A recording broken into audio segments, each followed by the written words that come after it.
台南市東區亞東館因為管理不善，從市府收回委外經營管理。2021敲定由明華園戲劇總團接手，雖然講拄着疫情，加上管轄年久失修，還閣進駐計劃一拖閣拖，到底什麼時陣會當進駐？花的費用是原來預計的3倍，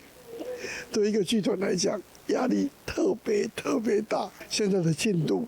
內部已經都完成了，現在開始從下個禮拜開始，又開始外觀在整修，然後會在那個明年3月正式開幕。宣布明年3月份開幕，以傳承甲推廣為目標，甲台南的新據點號名叫做戲沼，打造專屬歌戲表演的培育基地，期盼未來不只是台南文化指標，更是世界文化指標。對台灣的歌仔戲，對南部的歌仔戲團，將來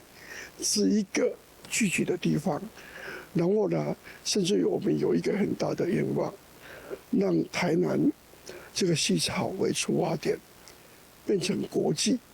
的藝術節的那個台灣的花期的地方。那也希望團隊呢，在這個進入營運期之後呢，一切可以這個如期如質，那順利的完成。那預祝這個明華園明年呢能夠落成，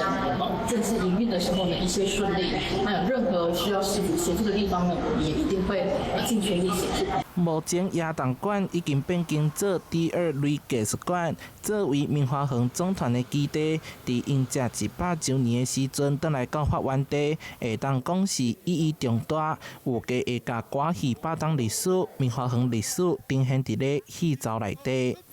台南新聞社會採訪報道。